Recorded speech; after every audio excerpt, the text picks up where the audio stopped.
Te veo ahí que está perfecto. Un saludo pues a los jóvenes que están escuchándonos y viéndonos desde Chicago. Y bien, comenzamos el tema, Miguel. Sí.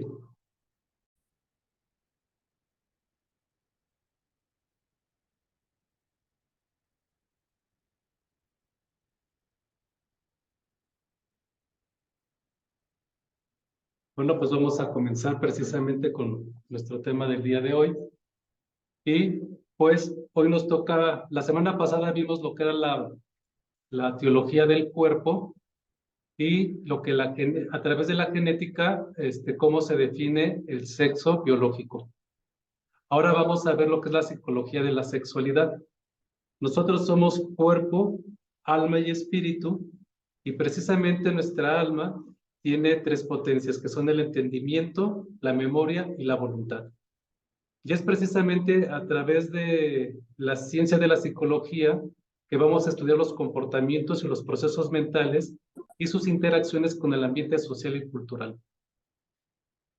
En el caso de la identidad sexual, ya vimos cómo se va construyendo desde la fecundación y que a través del desarrollo embrionario se da la diferenciación sexual. Y al nacer ya tenemos una identidad física y psicológica determinada por las leyes genéticas de la herencia. Como nos enseñaba Juan Pablo II en Teología del Cuerpo, el hombre es un ser sexuado por naturaleza y es la naturaleza la que nos dota de una identidad sexual. En nuestros casos es varón y mujer.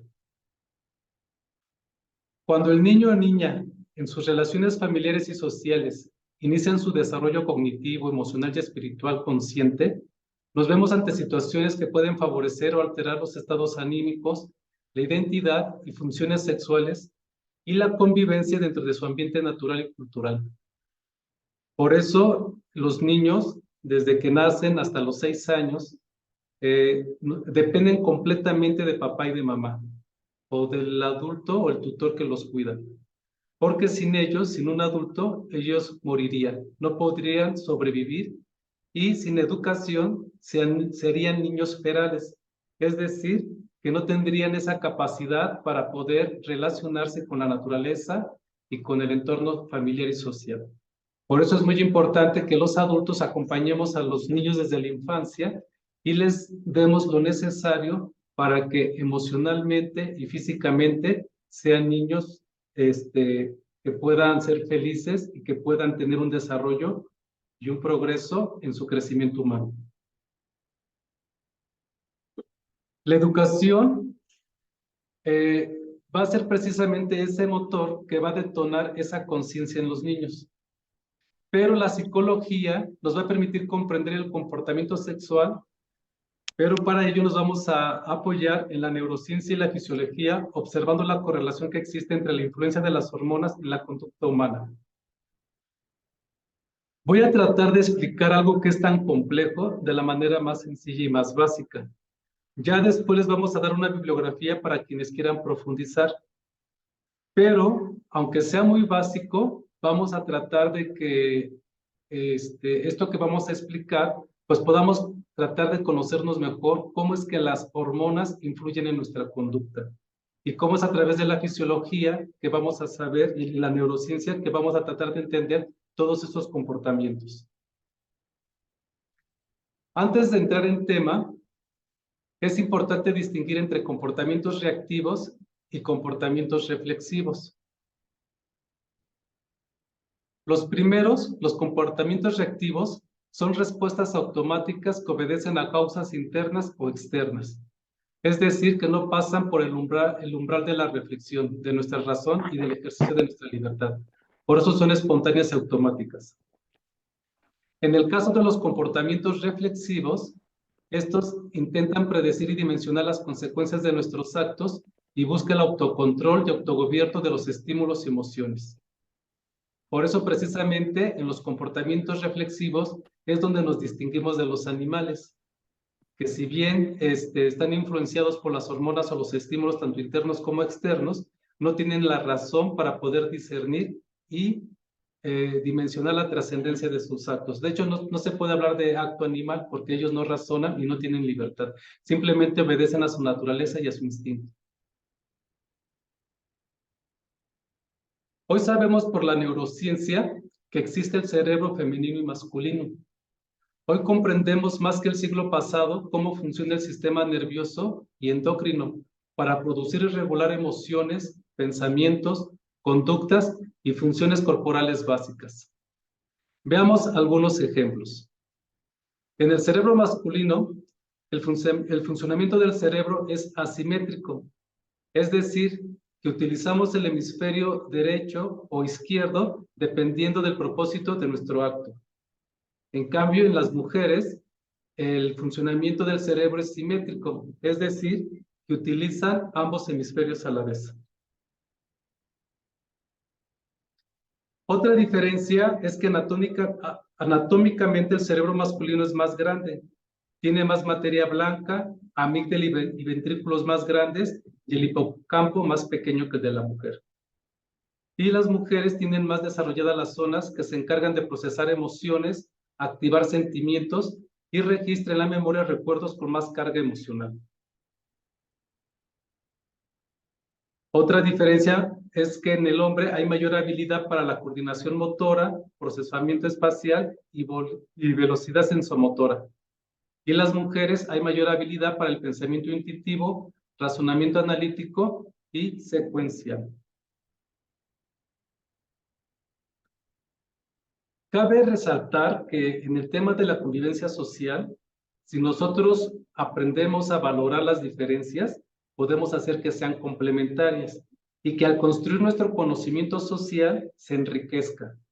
En cambio, cuando vemos las diferencias como antagonismos, como es mejor la mujer o es mejor el varón, pues no estamos aprovechando esas diferencias en favor del bien común. Por eso es muy importante que tanto en la educación en la familia como en la sociedad, pues aprendamos a apreciar las diferencias. Porque una realidad es que tanto los hombres como las mujeres somos distintos. Cada una de nuestras células es distinta. Hay células que son masculinas por el cromosoma XY y células que son femeninas por el cromosoma XX, y eso está en cada una de nuestras células que conforman nuestro cuerpo. Entonces, aceptar la naturaleza sexual y sus diferencias nos enriquece, si lo vemos precisamente que son naturalezas complementarias. Vamos a tratar ahora de estudiar un poquito lo que es el sistema endocrino y el sistema nervioso. Estos dos sistemas trabajan en conjunto y van a influir muchísimo en nuestro comportamiento reactivo o automático. Ahorita les vamos a explicar un poquito cómo. Lo que es importante aquí en esta presentación es saber que tanto el hipotálamo como la pituitaria, el cuerpo pineal, la tiroides, el timo, la glándula adrenal, el riñón, el páncreas, los ovarios, el útero y los testículos son glándulas que van a secretar hormonas. Y vamos a ir poco a poco tratando de comprender un poquito cómo funcionan. Primero preguntémonos qué son las hormonas.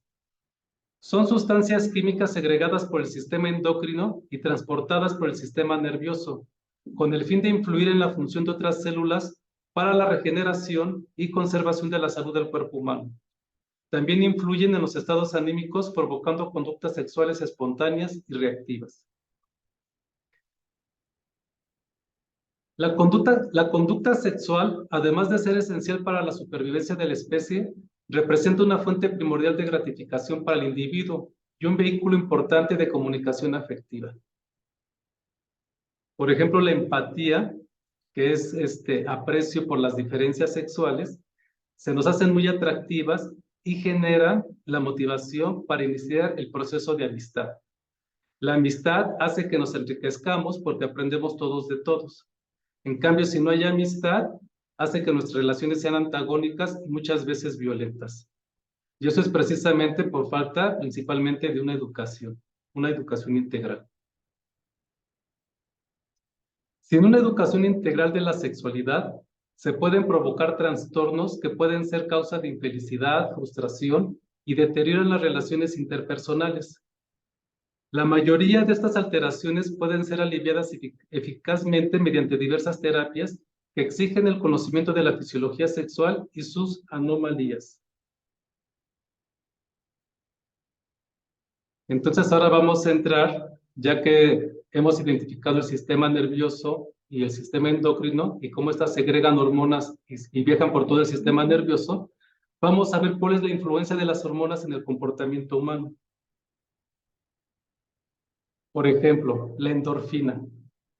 Esta hormona genera en el cuerpo una sensación de felicidad y de alegría.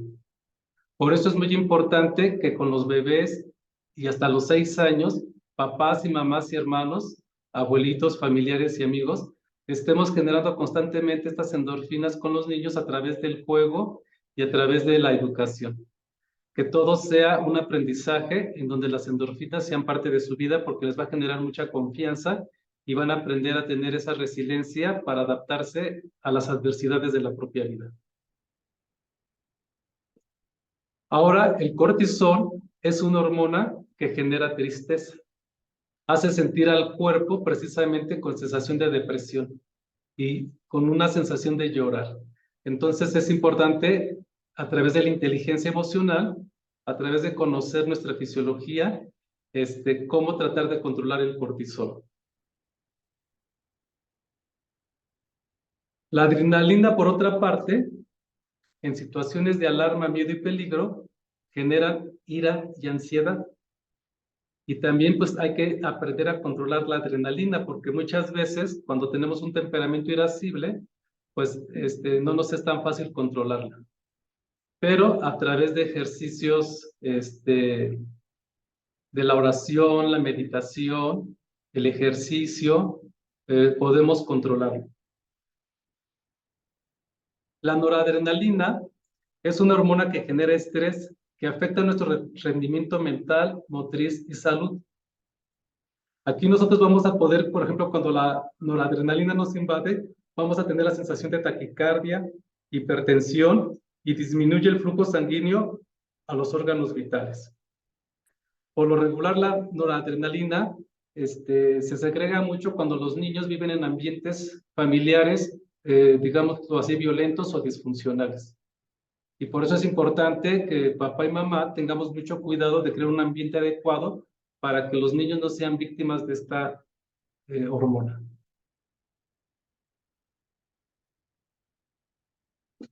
Bueno, aquí en el caso de los hombres, las hormonas que más predominan son la testosterona, la vasopresina y una hormona llamada zinc, que es la sustancia de inhibición mulleriana.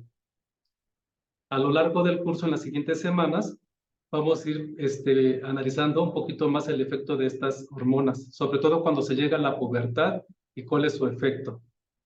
En las mujeres, las hormonas predominantes son el estrógeno, la progesterona y la oxitocina. Establecen relación con los circuitos cerebrales para propiciar conductas propiamente femeninas. De ahí porque ya desde naturaleza se pueda distinguir el carácter, a diferencia de la mujer, como un poco más fuerte el temperamento masculino y más delicadeza y más encanto en las mujeres. Es algo que con una mirada y con poca atención podemos percibir todos en la vida cotidiana. En los hombres el hipotálamo genera la búsqueda sexual para reproducirse y su agresividad es física por conquista. En cambio, en las mujeres, el hipotálamo genera una necesidad afectiva, provoca una conducta materna y su agresividad es social e intelectual por protección.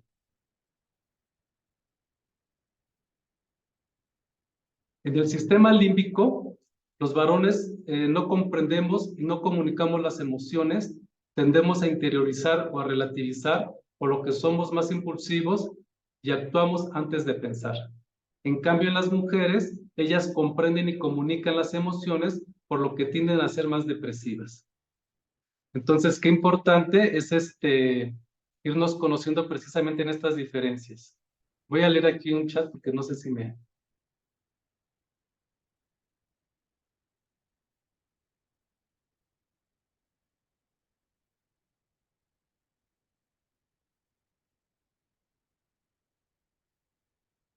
Perdón, estoy diciendo una cosa. ¿Sí están viendo la presentación? Porque me decían en el mensaje que no. Sí, sí la está ¿Sí? viendo. Sí, sígala. Ok. Me Bueno, ahorita disculpan. ya no se ve, ahorita Sí, ya no hay sí. presentación. Pero sí, Miguel, sí se ve bien. Sí se ve. Continuemos.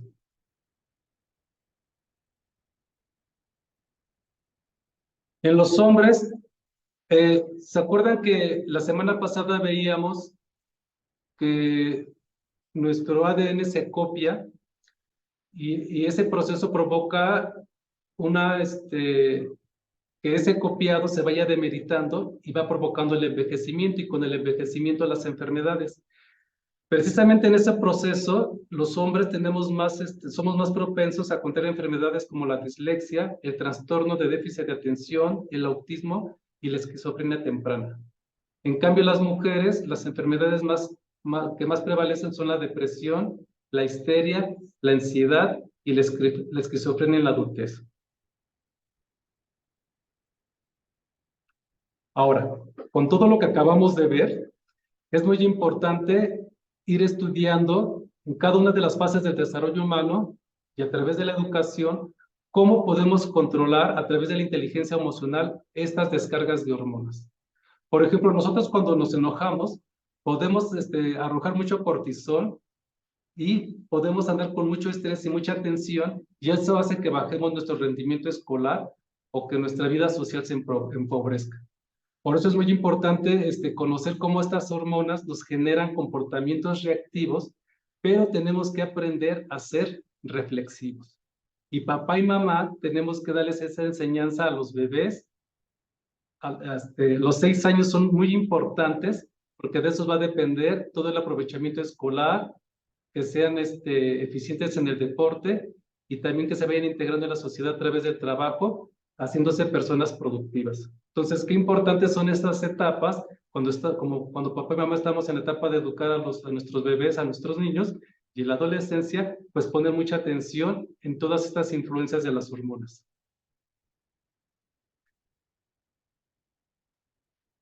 Según el programa que les enviamos, el desarrollo humano y a través de la educación, vamos a ver en la infancia cómo podemos contribuir los educadores.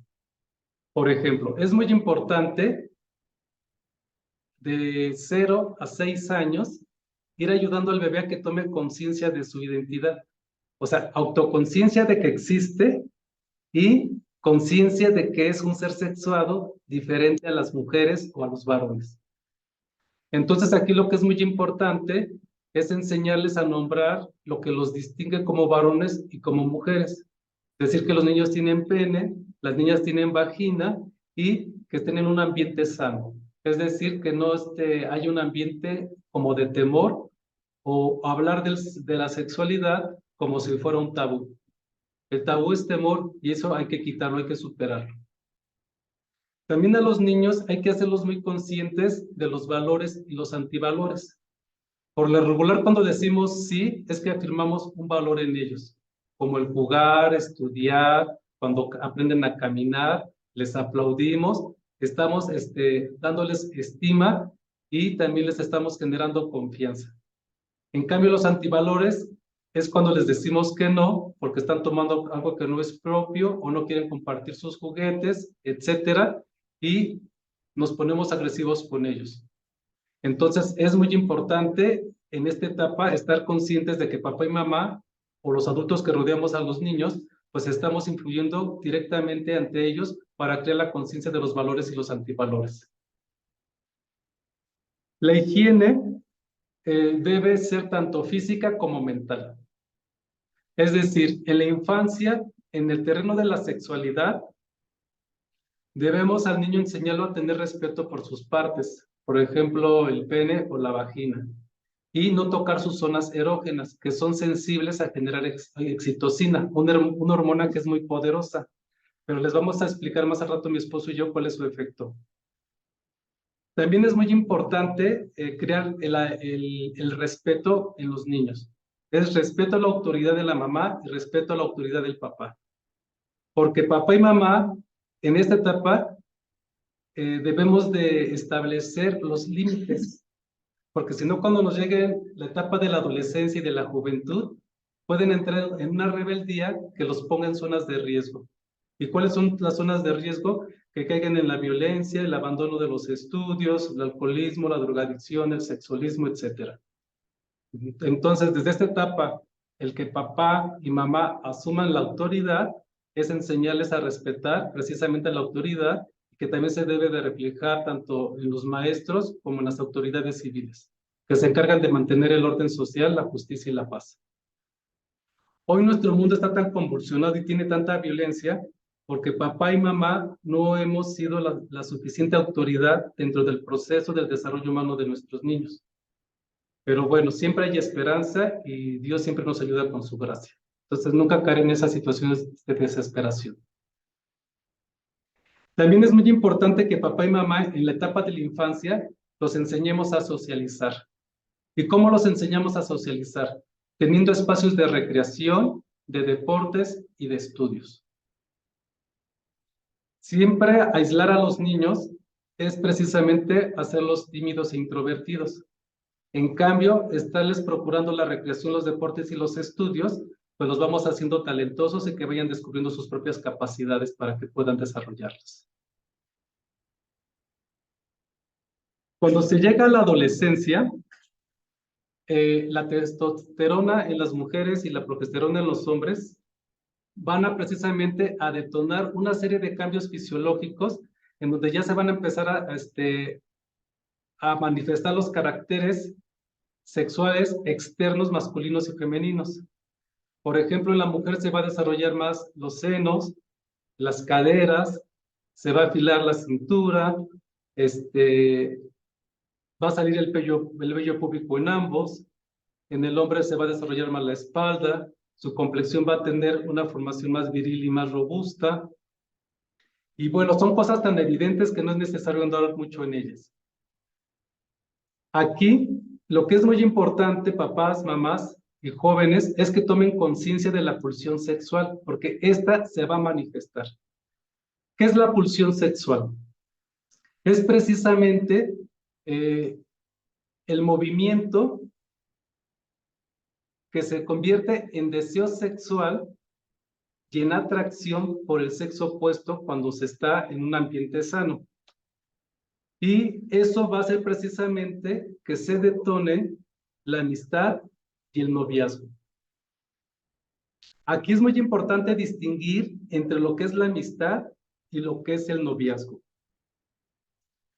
Una amistad debe ser un proceso de conocimiento de la otra persona. Y a través también de la recreación, de ir al cine, leer, compartir una película, salir a un parque, compartir otras amistades, vamos conociendo el carácter de la persona y vamos descubriendo si somos afines. Este proceso debe de llevarse muy bien. Y aquí no debe haber en el noviazgo, perdón, en la amistad, ni besos ni caricias. Porque los besos y las caricias generan oxitocina. Y si no llevaron bien su proceso de amistad, su amistad se puede convertir en tóxica. Porque ahorita les vamos a enseñar cuáles son los efectos de la oxitocina. Miguel, Ahora, perdón que interrumpa, no veo que se muevan las diapositivas. ¿Tienes diapositivas nuevas o no? No, Ah, estoy ok. explicando cada uno de los pasos así. Bien, ok. ¿Okay? Bien. Bueno. Ahora bien, en el noviazgo, previa a la amistad, ya se pueden permitir los besos y los abrazos, pero no la relación sexual. Porque cargas de oxitocina mayores, como las que se generan en una relación sexual, empiezan a generar apego. Entonces, qué importante es para los adolescentes distinguir entre la amistad y el noviazgo y el matrimonio. Porque las relaciones sexuales se deben de vivir en el matrimonio precisamente para garantizar su salud mental, física y emocional. Si no, van a entrar en procesos en donde van a generar mucho cortisol y todas esas hormonas que van a generarles mucha depresión, tristeza y ansiedad, precisamente porque todavía no tienen la madurez para enfrentar un compromiso y una responsabilidad como lo exige el matrimonio. Entonces, ahorita vamos a abarcar un poquito más en eso. En la adolescencia hay que desarrollar la cognición y la afectividad. La cognición es esa capacidad de conocer a las personas en sus talentos, en sus capacidades, en su espiritualidad, en sus cualidades. Y eso es precisamente lo que enriquece la amistad y el noviazgo, la vida afectiva. Y hay que descartar todo aquello que sea pornografía o que atente contra su integridad moral. Aquí ya precisamente la conciencia moral, y ahorita le voy a pedir al padre Ricardo Velotti que nos hable un poquito sobre ese tema porque él lo domina bien. Va a ser muy importante para que nosotros podamos valorar a las personas por su calidad moral. Ricardo, no sé si nos puedas ahondar un poquito en esta parte de la moral. Te lo voy a agradecer. Ok, la formación de la conciencia moral se refiere a lo que es bien, a lo que es bueno y a lo que es mal y a lo que es el pecado.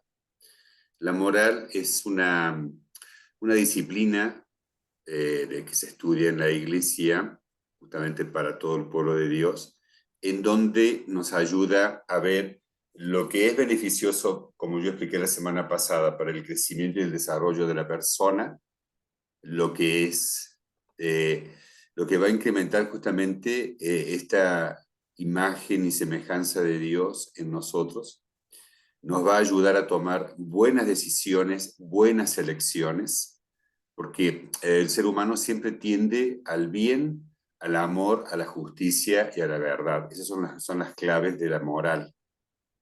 Entonces, esto comienza en la más tierna infancia, lo voy a explicar un momento más tarde, nada más que yo voy a trabajar un poquito más desde la psicología, pero voy a tocar también cómo va aprendiendo el niño, y es lo que nosotros tenemos que hacer, el niño y el adolescente, a reconocer que hay un límite, hay valores que no se pueden tocar, que no se pueden jugar con ellos, y hay valores morales que tienen que ver con la trascendencia y con la vida después de nuestra muerte, que es la vida eterna.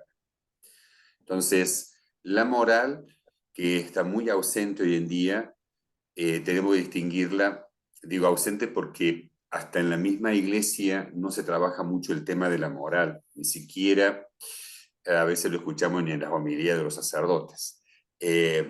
Tal vez en una época se insistió mucho y ahorita como que se dejó y ahora se está retomando de nuevo. Y bien, distinguir la moral de la ética. La ética serían los valores de convivencia de una sociedad. La moral es lo que nos rige desde la normatividad que nos ofrece la palabra de Dios, que son los 10 mandamientos y todas las otras normas morales que se tienen que dar en la vida del soltero como en la vida de los casados o en la vida de los consagrados, ¿no? Pero la moral, qué bueno que lo tocas, es algo sumamente importante porque está en juego nuestra felicidad. Va a ayudarnos a identificarnos con la voluntad de Dios y no tanto con nuestro capricho y con nuestro gusto. El capricho y el gusto es muy engañoso.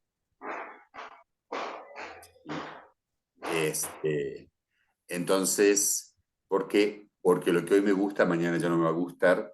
Entonces, qué sé yo, me gusta esta chica. Bien. Pero va más allá del gusto, hay que conocernos, hay que, como dice la etapa del noviazgo, que hay que pensar un proyecto de vida, ¿no? Entonces, hoy en día cuesta mucho, a veces en los jóvenes, comprender esto que es algo serio, porque tiene que ver con el futuro y con la realización del ser humano y de su vocación. Hoy en día asistimos a muchas cosas que tú ya mencionabas, como la pornografía y como tantos antivalores, que ya se pusieron como la normatividad y como es lo normal. No, no es lo normal, es lo que está sucediendo comúnmente, pero no es lo normal. Sí, la norma moral y la norma ética son totalmente otras cosas que son más distintas a lo que es esta idea tan libertaria, y la moral tiene que ver justamente, ya digo, más con la fe y con nuestra creencia y con nuestra realización de acuerdo a la voluntad de Dios.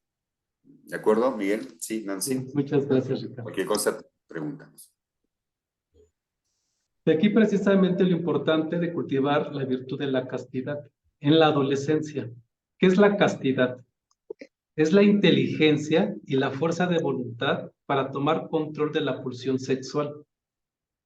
Esta pulsión sexual, si bien es natural, tiene que estar bajo la diligencia de la razón y de la libertad. Porque si se descontrola, va a provocar precisamente comportamientos compulsivos que pueden rebasar la fuerza de la voluntad y convertirse en vicios. Por eso es muy importante que la castidad, que es como una virtud con la cual ahorita la sociedad no está ni consciente ni la practica en su inmensa mayoría, pero que sí está provocando mucho sufrimiento y muchas rupturas de amistades y de noviazgos y hasta de matrimonios, precisamente porque está ausente de lo que es un proyecto de vida. Entonces la castidad es una virtud que si nosotros la aprendemos y la practicamos, nos va a garantizar nuestro desarrollo humano y nuestra felicidad. Y por eso dejé para este momento lo que es la hormona de la oxitocina. Esta hormona modula los comportamientos sociales, también los sentimentales, genera patrones sexuales e influye en la conducta entre padres e hijos.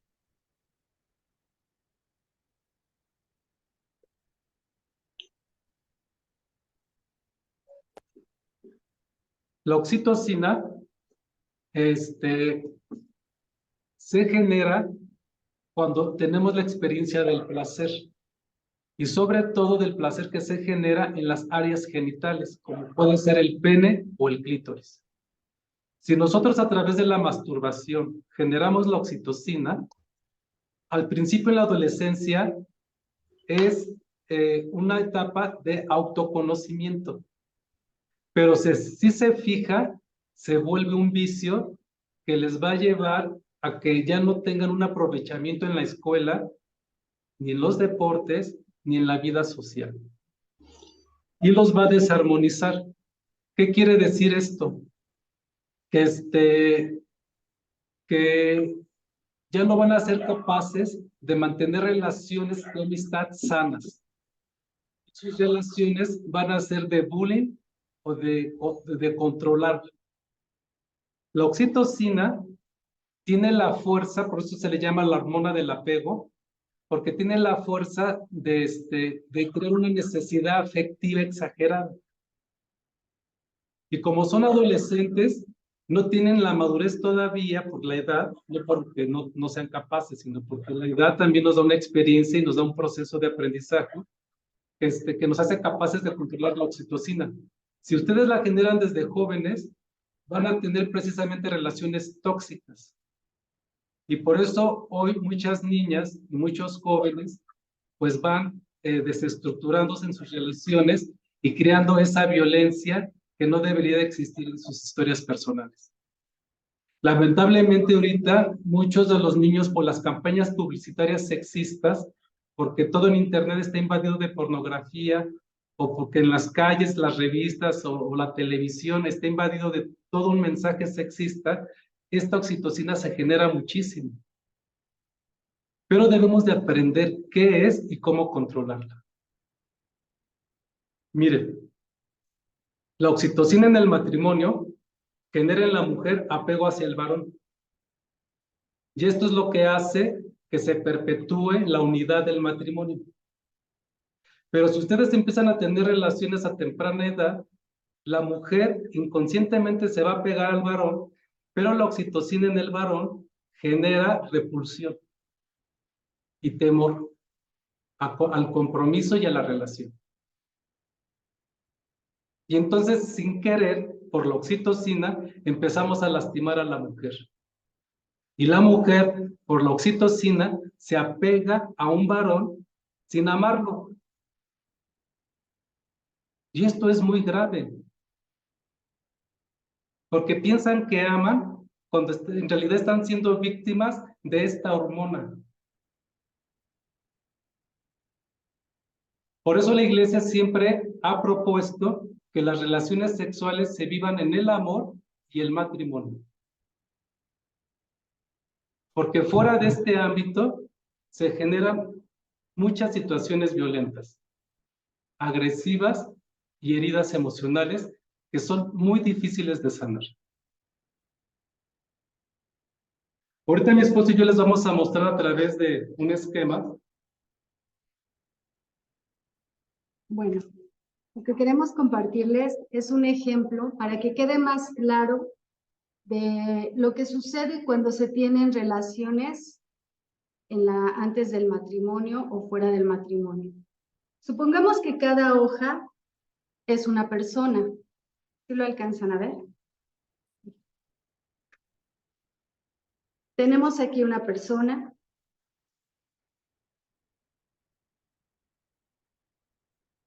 Esta es otra relación sexual y esta otra hoja es otra persona.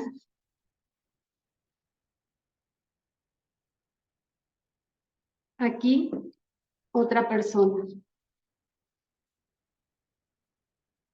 Ahora veamos, intentemos separarlas. ¿Se alcanzan a ver lo que sucede? Este es un ejemplo claro de lo que sucede en los jóvenes cuando tienen relaciones sexuales uno y otra vez. Si se dan cuenta, las hojas ya no quedan igual. Así quedan las personas, así quedamos las mujeres, así quedan los varones, quedan con pedazos de su ser que ya no se vuelven a reconstruir, porque aunque intentemos pegarlas, ya no quedan bien sus estimas, no quedan bien sus armonías.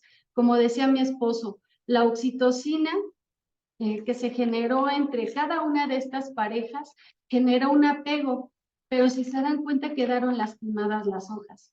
Así somos las personas, quedamos lastimadas, afectadas y nuestra estima ya no vuelve a quedar igual. Este es un ejemplo que pareciera muy sencillo, pero que ilumina todo lo que mi esposo pues les acaba de compartir. Ahora veamos con otras hojas.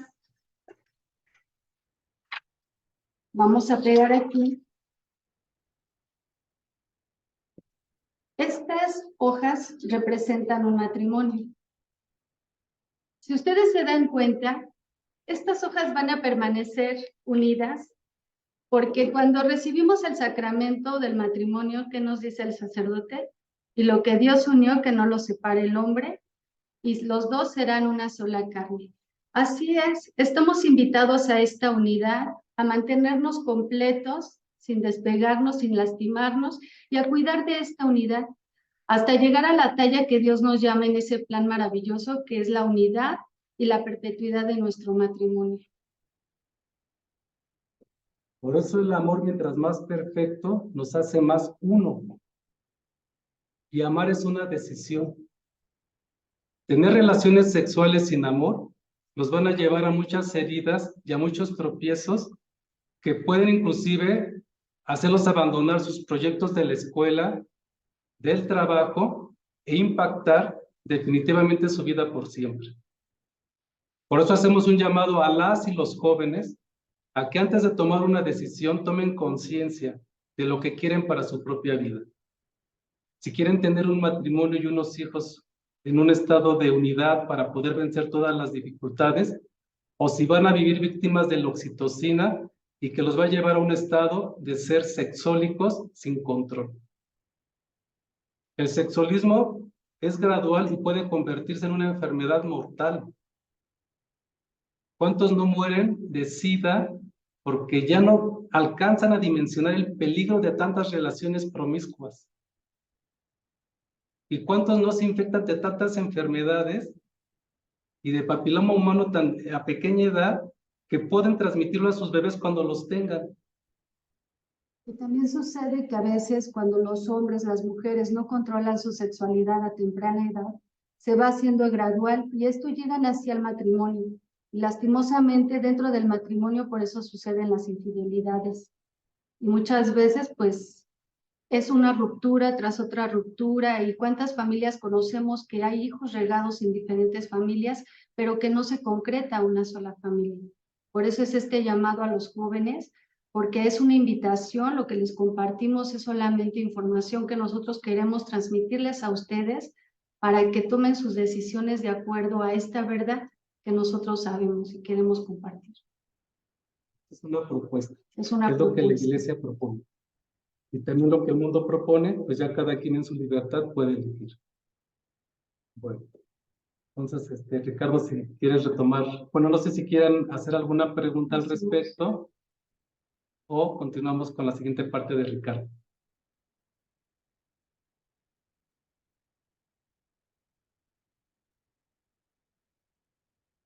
¿Ninguna pregunta? ¿Alguna pregunta? ¿Alguna duda de la exposición de Miguel? Hola, ¿qué tal? Buenas noches, padre. Buenas noches, Buenas noches, Miguel y Marina. Nancy. Pues Hola, todo es muy Nancy. claro, está todo muy interesante, todo es muy claro. Muchas gracias por lo que nos están compartiendo. Pero bueno, yo me quedo con una pequeña duda. Aún no lo alcanza a comprender. ¿Qué no es lo mismo la ética que la moral? Esa es mi pregunta. Gracias. Ricardo, si quieres responder. Bueno, vamos a responder. La ética surge desde una rama de la filosofía que se llama axiología. La axiología es el estudio de los valores, Marina. Y estos valores son lo que Sí, la padre. civilización fue generando a través de los siglos y fue lo que fue viendo que era lo mejor para la humanidad, ¿no? Axiología sin H y con X. Axiología es el estudio de los valores. Y es la que regula, digamos, la convivencia social, que luego se transforman en leyes, ¿no? Porque la ley es la norma, digamos, de las relaciones que tenemos que tener los seres humanos. Lamentablemente, hoy en día hay una ausencia de estos valores, hay una crisis de valores, se ha desvirtuado mucho hoy en día a través de pensamientos filosóficos, de ideologías. Todo lo que es falso se presenta como verdadero, y tú sabes que una mentira 1000 veces dicha se convierte en una verdad. Y entonces eso es el campo de la ética, es la cuestión de los valores. La moral es una ciencia de la teología que se refiere directamente a lo que es la Iglesia Católica y lo que es el mundo cristiano. ¿Qué obliga? ¿Qué compromete a todos los católicos, a todos los creyentes? La moral. Evidentemente que los valores humanos de la sociedad, muchos de ellos fueron inspirados por la predicación del cristianismo desde los orígenes. Por ejemplo, el respeto a la persona y a la vida humana se introdujo justamente en el derecho romano y en el derecho de los pueblos como algo muy importante, y eso fue un aporte, lo reconocen toda la gente, digamos, todos los científicos, los estudiosos, de que fue algo importante, ¿no? Que valorar a la persona, valorar el ser, etc. Nosotros, gracias a Dios, tenemos no solamente la luz de la razón, sino tenemos la luz de la fe. Y como explicábamos la semana pasada, gracias a Juan Pablo II, la fe nos ayuda a descubrir algo mucho más trascendente y profundo y algo mucho más completo, digamos. No nos quedamos nada más que con la sociedad, sino quedamos con el ser humano también llamado a la vida eterna. Y la moral, justamente, la fe implica, y esto que muchas veces explicamos en cursillo, la fe implica un comportamiento moral.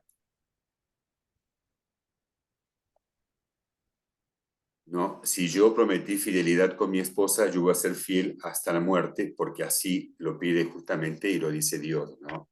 Que el hombre no separe lo que Dios ha unido, ¿no? Digamos, el ser humano no lo puede romper, ni el hombre ni la mujer, ¿no? Digamos. Todos los mandamientos, todos son normas morales y, por supuesto, éticas. Y tendríamos que extender esta visión. Por ejemplo, lo que recién comentaba Miguel, hay un mandamiento que es el sexto que dice no cometerás actos impuros o no fornicarás.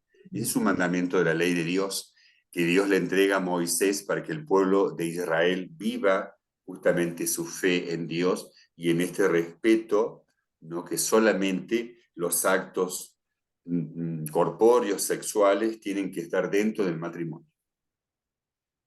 ¿Sí? Y esa es una norma justamente de la palabra de Dios y es una norma moral. Y así pudiéramos citar mucho.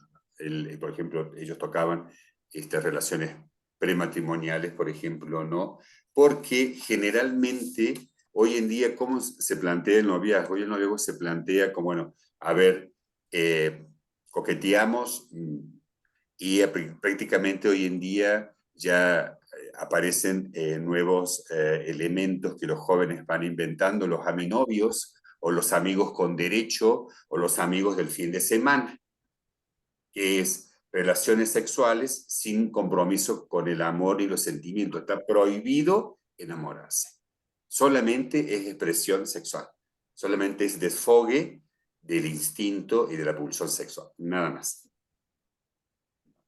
Entonces, eso en el campo de lo civil se está aceptando como lo normal y se va asumiendo, pero en el fondo es un antivalor.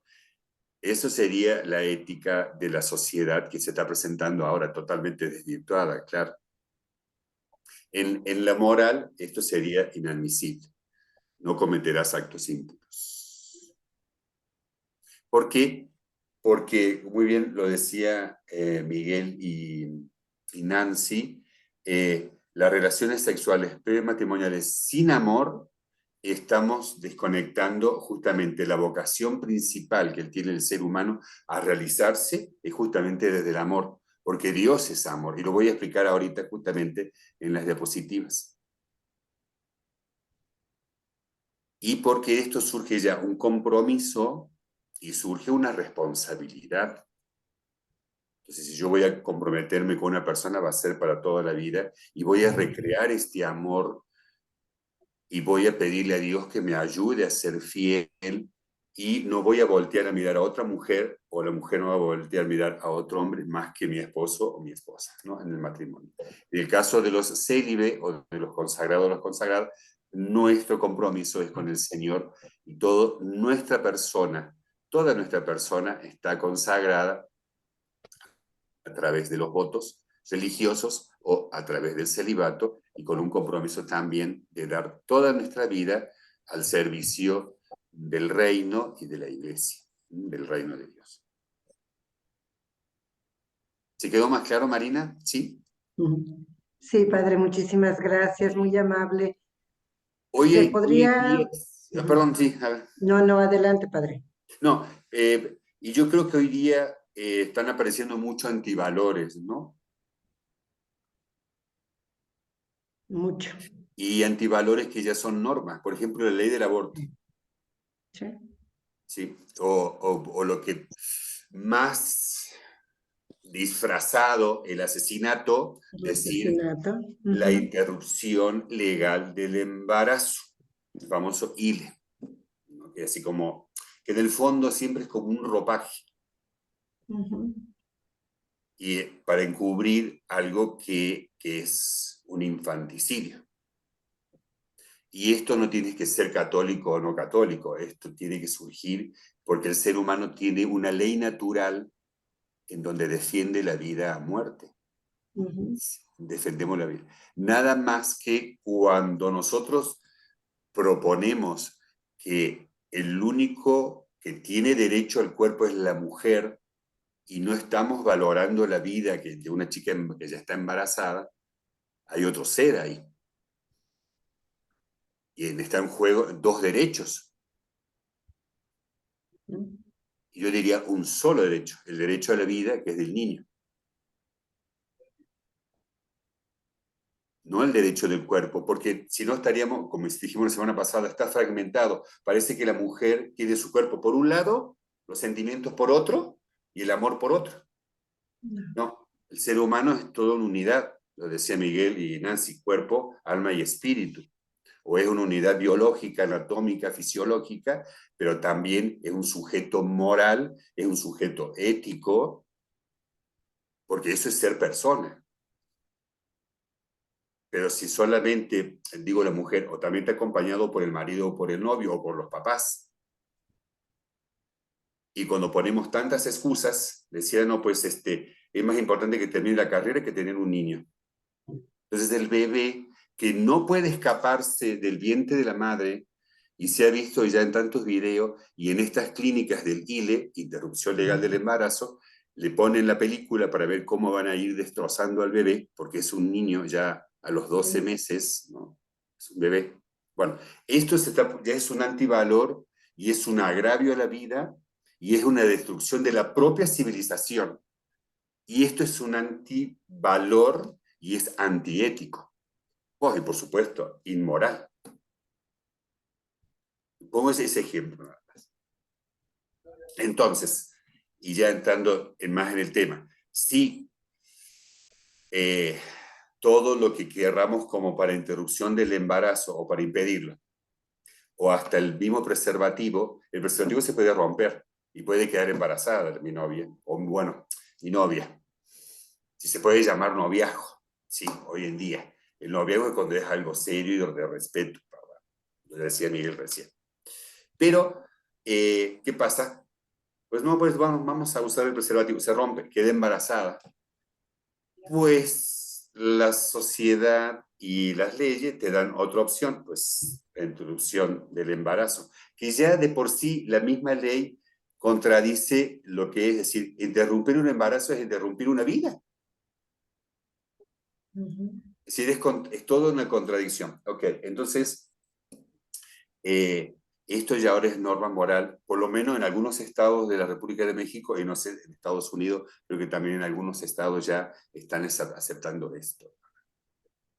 Entonces, si la misma civilización está destruyendo a sus propios bebés y lo está haciendo la mujer, y no tengo nada en contra de la mujer, me refiero en donde es la fuente y la donadora de vida, porque todos venimos de una mamá, una mujer, hasta el niño Jesús, la Santísima Virgen María.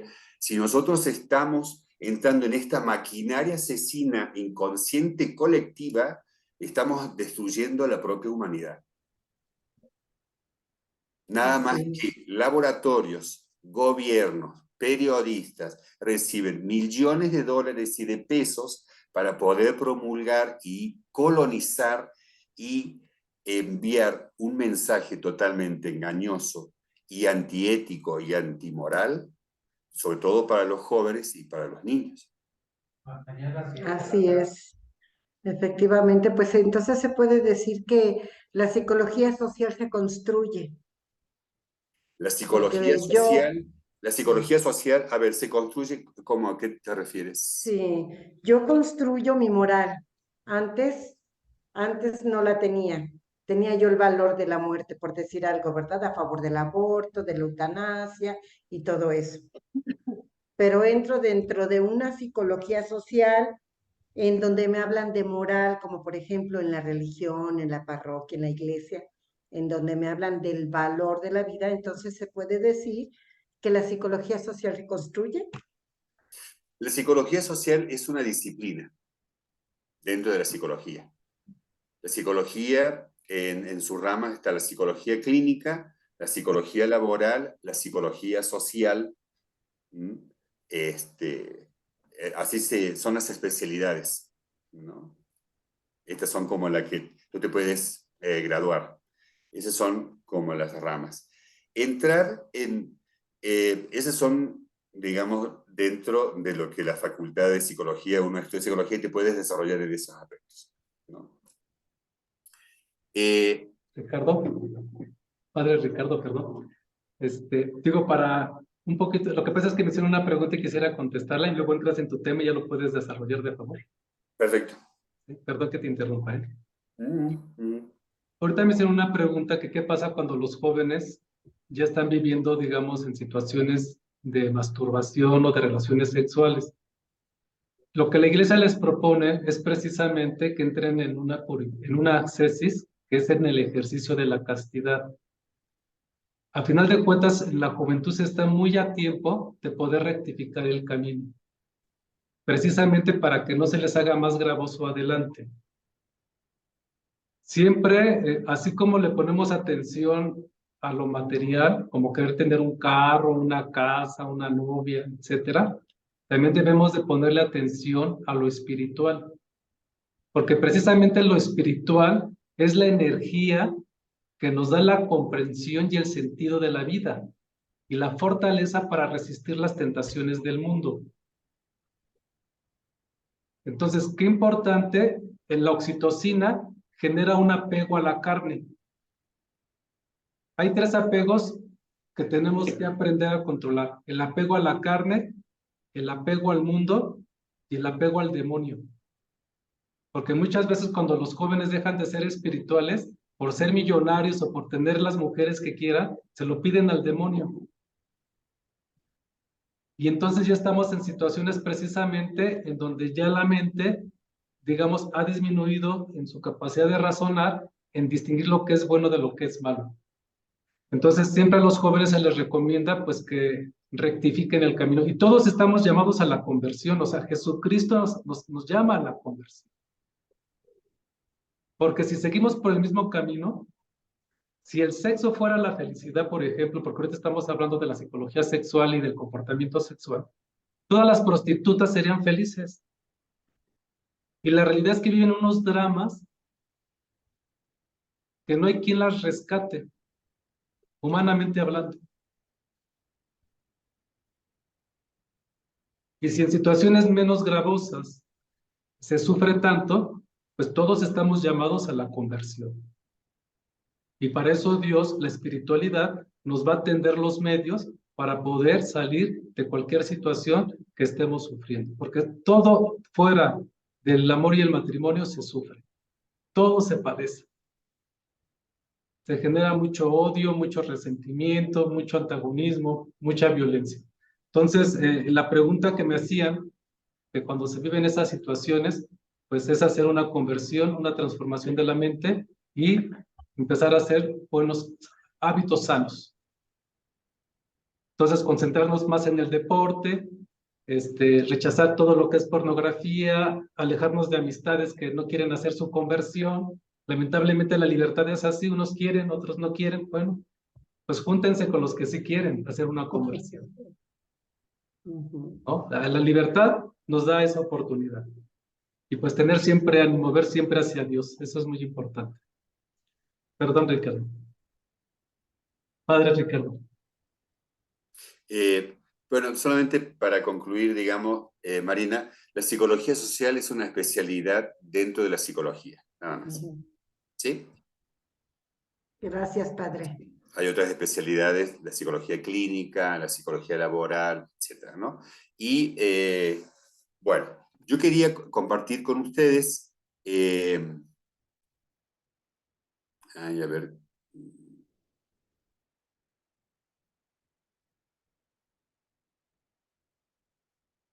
no puedo compartir. A ver, me está de acá. Ahí está, perfecto. ¿Ya están viendo la diapositiva? Ustedes me dicen. ¿Sí? Sí. Ya, Padre Ricardo. Gracias.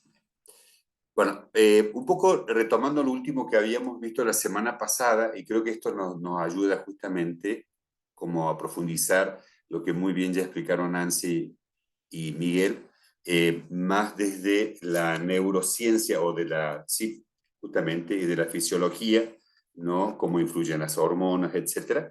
Volviendo un poquito ya a fundamentos de la fe, pues la creación, el fundamento de la creación es el amor de Dios, ¿no? Un amor de Dios que nos otorga el don de la vida. Somos, existimos y vivimos, ¿no? Y esto es lo que más nos debe alegrar a nosotros, porque ser humano es un don, es un regalo de Dios y es la naturaleza más profunda de la persona. Ahora bien, el ser humano por sí solo no realiza totalmente su esencia, su ser, porque esencia justamente es lo profundo, el ser, únicamente la realiza existiendo para alguien en una relación de don recíproco y mutuo. Y este don recíproco y mutuo justamente tiene como base el respeto, ya lo que nos explicaba Miguel, ¿verdad? Que tenemos que aprenderlo desde pequeño, y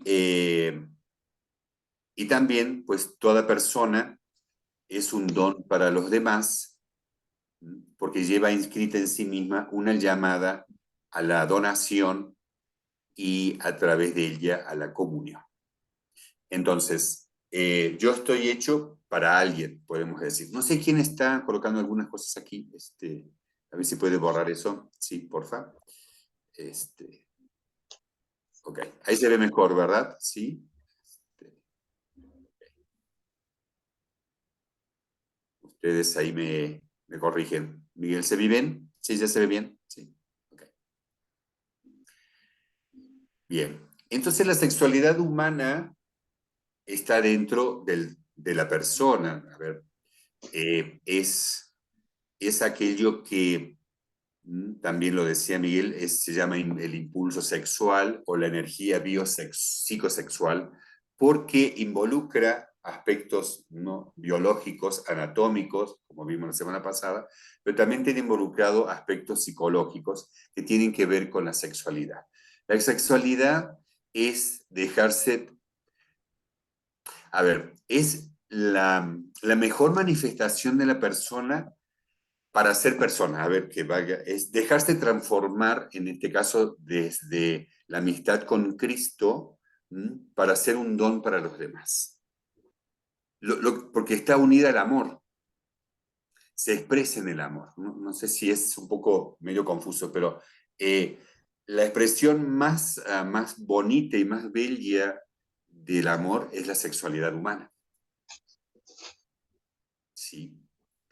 Entonces, la sexualidad permite encontrarme conmigo mismo, conocerme. También la sexualidad está llamada a comunicarse con los demás, a formar no solamente una familia, sino también comunicarme con las demás mujeres, con los demás hombres. Y es encontrar precisamente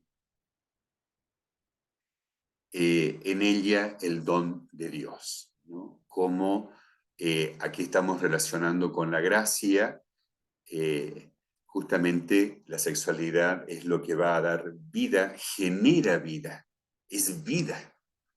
Si no existiera esto, no seríamos personas, no seríamos seres humanos, no se realizaría esto de que los papás son co-creadores. Por eso la invitación es como encontrar en la sexualidad este don de Dios. Es un poco así como lo que Jesús le dice a la samaritana, ¿no?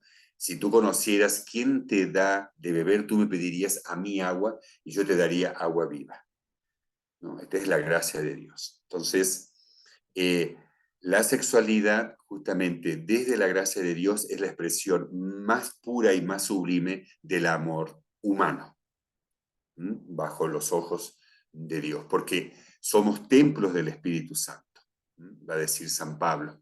Es decir, nuestro cuerpo habita, reside y está el Espíritu de Dios para llevar adelante su obra, su creación, como lo vimos justamente la semana pasada, ¿no?, en los dos relatos. ¿Sí? Y Dios vio que todo era bueno, Dios bendijo al hombre y a la mujer, los hizo varón y mujer, y les dio una misión justamente que hicieran lo que es justamente la realización del ser humano a través de la sexualidad, ¿no? Digamos, se reproduzcanse, ¿no? Eso es lo que dice, y serán los dos un solo ser. Pero San Pablo llega a decir algo más importante todavía, porque ya desde Cristo, cada uno de nosotros somos un templo del Espíritu Santo. Entonces la visión cristiana ve en la sexualidad un modo propio de ser, ya decía, de manifestarse, de comunicarse con los demás, de sentir, de expresar y de vivir el amor humano. y es parte integrante de este desarrollo de la personalidad y de su proceso educativo. Verdaderamente, este es un documento que dice la Iglesia, en el sexo radican las notas características que constituyen a las personas como hombres y mujeres en el plano biológico, psicológico y espiritual, teniendo así mucha parte en su evolución individual y en su inserción en la sociedad. Entonces, la Iglesia no ve nada malo en la sexualidad, no ve algo, al contrario, es, como dicen, es el modo de ser, de expresarnos y de manifestarnos. Bien, voy a entrar en otra diapositiva. Ustedes me dicen ahí ahorita si les llegamos a ver. ¿Ya la llegan a ver? ¿Sí? Ok, gracias. Entonces, cada uno tiene un camino en la existencia, que justamente, es decir, no estamos de a gratis aquí. No, tenemos una misión y un camino en el cual Cristo, ¿no? Nos llama a realizarnos, ya sea en el matrimonio, formando una familia, que es el camino en donde nacen los hijos y crecen los nietos y tenemos los tíos y la familia, o en la vida también sacerdotal, como presbíteros, ¿no? Encargados también, por amor a Dios y a la Iglesia, de introducir y de acompañar en el proceso desde el bautismo hasta la muerte, ¿no? Los sacerdotes, o en la vida de las religiosas que no tienen un ministerio, un sacerdocio ministerial, pero sí desde su vocación de consagradas, pues están encargadas de cuidar a los enfermos, ¿no? Están dedicadas a la educación, están dedicadas, ¿no?, a poner toda su vida al servicio del reino, en este caso con esta joven acompañando a otros jóvenes, pero siendo siempre el consagrado y la consagrada es un testigo de Cristo, ¿no? Es una presencia muy concreta, como también se da en el matrimonio y en la familia, ¿no? Sabemos que Cristo es el que une al matrimonio, y el matrimonio, así como Cristo es esposo de la Iglesia y la Iglesia es la esposa de Cristo, también el esposo y la esposa tienen esta imagen y se aman mutuamente y se respetan. Esa es la teología del matrimonio. Pero quería compartirle justamente algo muy bonito. Erik Erikson fue un psiquiatra que en 1950 desarrolló las 8 etapas, que no las vamos a ver ahorita, de la vida, o lo que se llama también la epigenética, que tiene en cuenta el historial psíquico del individuo. Esto ya entrar justamente ya en psicología más profunda, evolutiva, que fue aceptada también por el mismo Sigmund Freud, digamos, en su momento, y que comienza a estudiar la historia del sujeto en su formación psíquica dentro de un contexto de la familia y en un contexto de la sociedad. Es decir, la familia influye en el niño, ya lo vamos a ver, como también el entorno. Y también va a proponer que el niño tiene que resolver un conflicto entre dos impulsos intrapsíquicos, entre dos movimientos, y la demanda del mundo exterior, porque el mundo exterior te va a exigir, te va a formar y te va a que tenga justamente una presencia en la sociedad, digamos, ¿no? Una función, etc. Y siempre va a estar caracterizado por dos opuestos. Bueno, vamos a ver lo que es esta teoría, que me parece de lo mejor. Acá está en esto que son las 8 etapas de, según este autor, y esto es lo que se trabaja justamente en fase del desarrollo y del crecimiento de los seres humanos. En el estadio número 1 encontramos de los 0 a los 18 meses una crisis que tiene que resolverse, que ya lo vamos a explicar, lo que es la confianza versus la desconfianza. La relación más significativa del niño o de la niña va a ser la madre, porque la madre es la que va a proveer muchas cosas, no solamente que nos tuvo 9 meses en el vientre materno, sino que va a proveer justamente la nutrición, va a generar justamente el afecto, va a generar justamente lo que está, el apego, comentaba Miguel, la autoestima, y entonces la madre o la que sustituye a la madre, ¿no? Porque el niño va a ir reconociendo poco a poco quién es esta persona que está siempre con él o con ella. La virtud básica que propone este autor, que tiene que desarrollar el ser humano, es la esperanza y la fe. Y justamente, tomando otros autores y también psicólogos, vamos a tratar de desarrollar estos aspectos que tienen que ver a nivel de la fe. En el segundo estadio encontramos, ¿no?, de los 18 meses a los 3 añitos, acá va a tener que resolver el niño lo que es la autonomía versus la vergüenza y la duda. Y aquí ya sí, ya va a reconocer papá y mamá. Y tal vez puede reconocer a los hermanitos, digamos, ¿no? Y aquí la virtud que se va a acrisolar, digamos, consolidar, va a ser su voluntad y su determinación. Ya va comenzando a tener como más iniciativas, ¿no? Y esta etapa es muy importante porque ya vamos a ver que se desarrolla justamente el tema del complejo de Edipo, que va a ser muy importante para el tema de la identidad del niño o de la niña. En el tercer estadio, de 3 a 6 años, la crisis que tiene que resolver el niño, crisis significa que tiene como dos cosas opuestas, la iniciativa versus la culpa. Ahora la familia ya está mucho, a ver, para el niño la familia va a ser lo más significativo, ya está como más ampliada, ya va a reconocer, digamos, los primos, etcétera, ¿no? También los amiguitos, etcétera. Y la virtud básica va a ser el propósito y la finalidad. En el sexto estadio, de 6 a 12 años, se refiere, la velocidad significa que ya comienza como un niño a producir todo a través de la educación, es cuando ya comienza a incorporarse al primer año, ¿no?, de la primaria y hasta los 12 años, y acá, bueno, va a tener que ir como resolviendo estos todos aspectos. Aquí, por supuesto, ya van a ser los vecinos, la escuela, la familia, ¿no?, el entorno, y va a generar competencias, ¿no?, propias, estrategias, ¿no?, a través de lo que se llama laboriosidad o productividad también, es otra cosa, comienza a producir. Después viene la etapa de la pubertad a la adultez temprana, que es justamente, acá tiene que resolver el tema de la identidad y el repudio versus a la difusión de la identidad.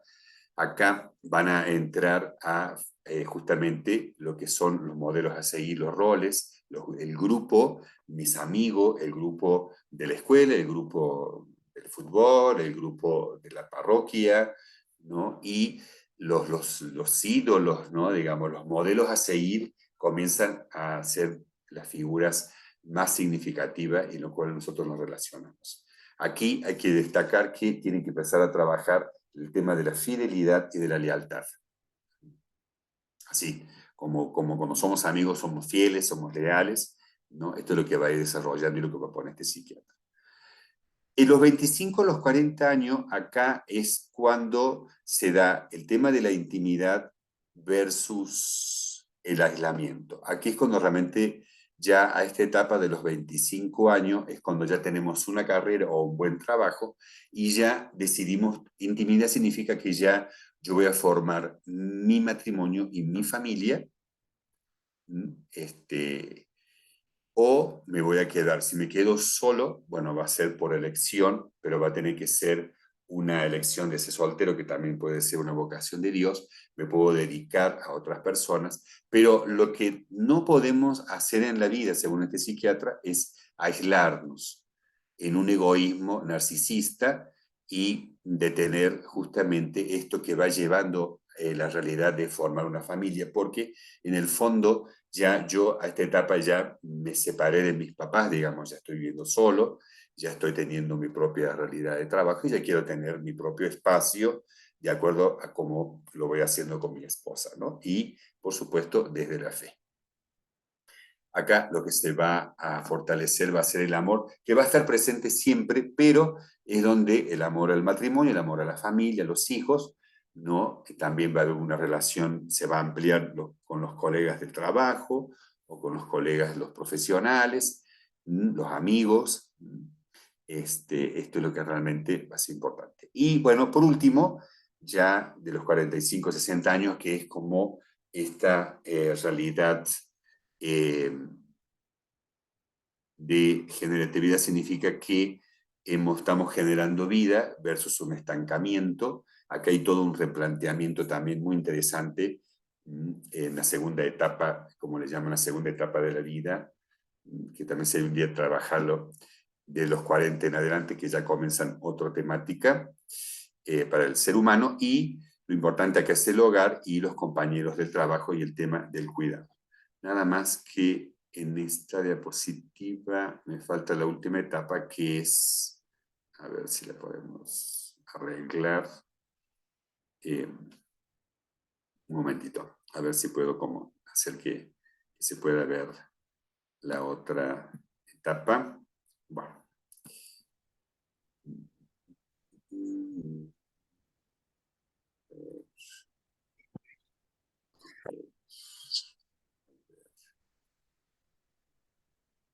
Bien, la última etapa es justamente, aquí, se me está complicando un poquitín.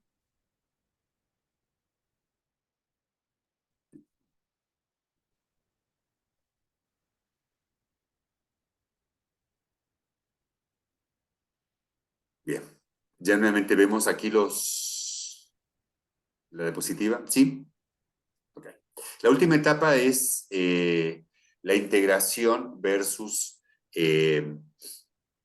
un cierre de la vida, porque va de los 60 años para los 80, 90 años, depende cómo ha sido nuestra calidad de vida, cómo nos hemos cuidado, pero la última etapa, que es justamente, que es, acá ya apareció, gracias, ya se acomodó, es esta, de 60 en adelante, la integridad de la vida versus el disgusto y la desesperación, es decir, las relaciones más significativas son los humanos o los míos, y acá justamente una persona ya adulto mayor tiene lo que conocemos nosotros como la sabiduría y lo que propone como virtud este psiquiatra Erik Erikson. Aquí es como cierro, cómo voy a cerrar mi vida, integrando todo, o termino enojado, disgustado, desesperado, peleado con todo el mundo. Bueno, es decir, cómo va a ser mi vejez y cómo va a ser el cierre. Sí, cómo va a ser el cierre. Bueno, vamos a la primera etapa de la infancia. La confianza original versus la desconfianza original. Los papás satisfacen las necesidades fisiológicas y otorgan seguridad psíquica, emocional y afectiva al bebé. Contribuyen a la formación de una confianza en el bebé básica, elemental y necesaria.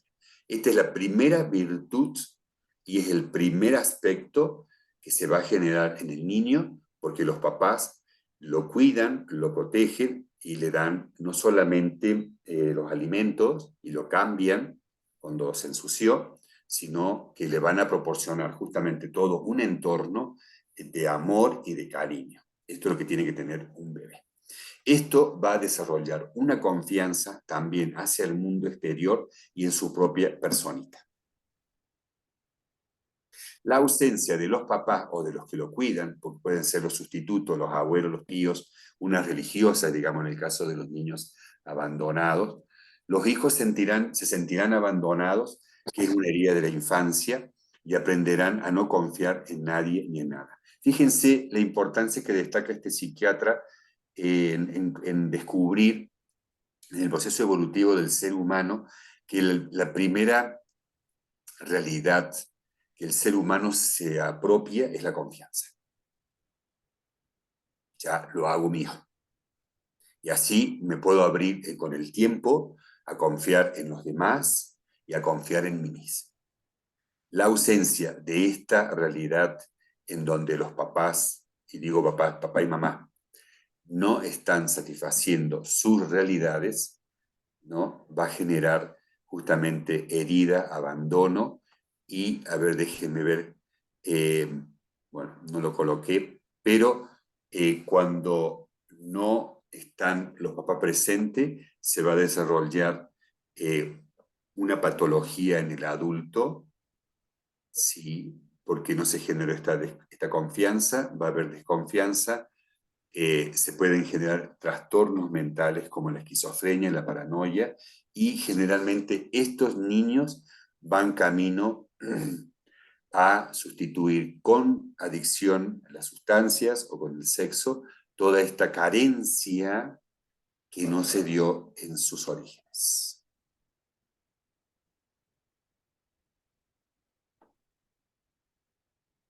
A nivel de la fe, justamente los papás hacen posible que podamos dirigirnos a Dios con la confianza de ser aceptados por Él tal y como fuimos aceptados por nuestra madre, nuestro papá y la familia.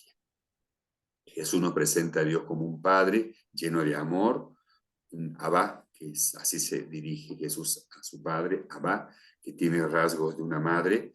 Dios es Padre y Madre a la vez. Esto es lo que habíamos ya compartido una vez. Crece en el amor al prójimo y también crece y cree en la creación de Dios. Esto es lo que se va desarrollando en la infancia. Se genera una dinámica también de cercanía y de comunión, porque esto lo posibilitan los papás, y se experimenta la gracia del bautismo, ¿no? Ya cuando vamos creciendo y sobre todo como adultos, con amor, con paz, confianza de Dios hacia nosotros, porque hubo precisamente esto, confianza.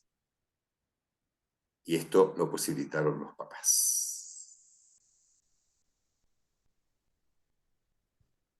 Un niño que no tiene confianza va a presentar inseguridad, va a tener mucho inconveniente en su desarrollo psicoemocional, va a ser inmaduro, va a tener, digamos, ¿por qué estuvo ausente de estos aspectos? Bueno, el niño aprende que es bueno y adoptar una actitud cariñosa para consigo mismo y para con los demás. Por eso la virtud que se va a desarrollar es la esperanza, porque va a tener esperanza, porque la esperanza se une con la confianza, y la fe religiosa de los adultos nutre la confianza del niño o de la niña, ¿no? Esto lo dice un psiquiatra como haciendo referencia justamente la importancia de la fe, de hablarles de Dios desde chiquitos, ¿no? Y sentir que Dios Padre nos ama como este papá que está viendo a su hijo, ¿no? Que es lo máximo, ¿no? Así, y puse a un papá porque siempre generalmente ponemos a la mamá, ¿no? Con el niño y dije, no, vamos a poner un papá. Pero yo otro día voy a poner a mamá también, quiero que por ahí aparecen, ¿no? Para que no nos peleemos. Pero fíjense que así nos ve Dios Padre a cada uno de nosotros. ¿Sí? Es decir, que se complace en su Hijo, ¿no? Y así, cuando Jesús es bautizado y también en el Monte Tabor, cuando el Padre habla, dicen, en mi Hijo tengo puestas todas mis complacencias, y lo ama el Hijo, lo adora, es todo. ¿Sí? El Padre Dios es todo para su Hijo y su Hijo también todo para el Padre, ¿no? Hasta dar la vida por humanidad. Qué bonitas cosas nos enseña la fe, ¿verdad? Qué bonitas cosas, no solamente humanas, sino divinas, porque estas son cosas de Dios, ¿verdad? Estamos hablando de cosas divinas. Bueno, acá en esta segunda etapa, que es la autonomía versus la vergüenza y la duda, que es en la fase anal, así dice, bueno, Sigmund Freud, ¿no? En la fase justamente del 1 a los 3 añitos, porque es justamente también el manejo de los esfínteres, el anal y el orinal, que es soltar y retener, ¿no? Que esto va a ser después utilizado. Esto ya es psicología, ¿no? Digamos. Los impulsos de yo del niño expresan sus deseos, porque ya a esta etapa ya comienza como a expresar sus intereses y puede entrar en conflicto con los deseos y los intereses de los papás, ¿no?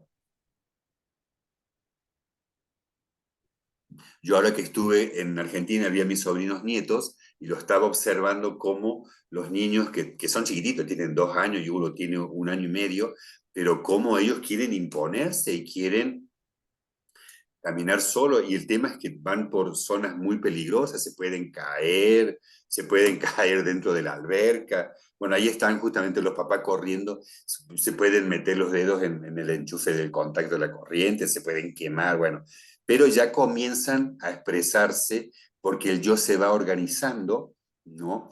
Y, y el niño comienza también a tener sentimiento de vergüenza y de duda en sí mismo porque va pensando de que, uy, lo que estoy haciendo está mal, ¿no? Porque va comenzando a tener que surge en este contexto que no puedo o no sirvo para nada, ¿no? Digamos, porque siempre me están como diciendo esto o aquello, ¿no?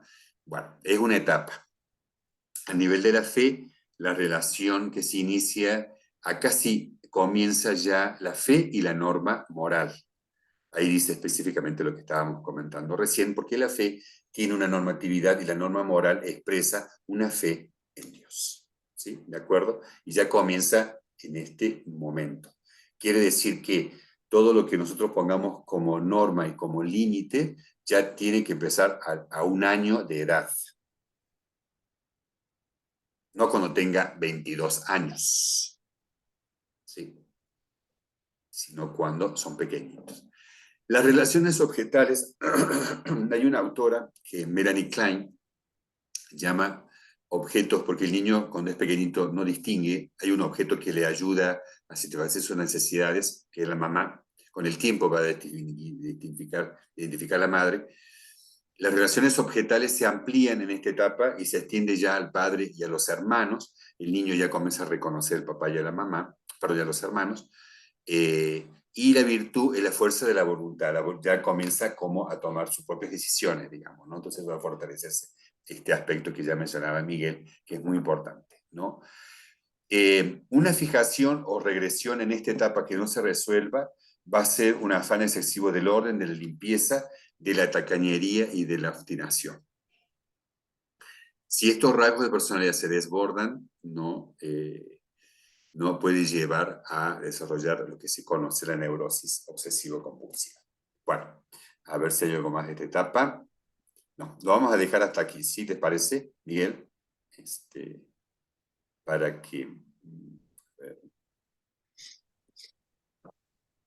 si hay alguna duda y porque queremos también como, si hay alguna duda o algo que quisiéramos como completar, etcétera, no hay ningún problema. Estamos viendo la sexualidad como la expresión más profunda del ser humano desde el amor humano. Cuando es bendecido en el sacramento, ya es un amor que se eleva justamente hacia lo divino, porque ya está Cristo presente ahí en los esposos. Y luego, como ya en los niños, ya podemos hacer que esta experiencia de Dios comience también desde estas realidades, desde esta experiencia de confianza, de comunión, de entrega, de donación, ¿no? En un entorno de cariño, pero también de normas. ¿De acuerdo? Bien, me voy a callar para que escuchemos las preguntas, o Miguel que coordine las preguntas. O que si quieren completar ustedes, chicos, ustedes que son papás, a ver si pueden también compartir.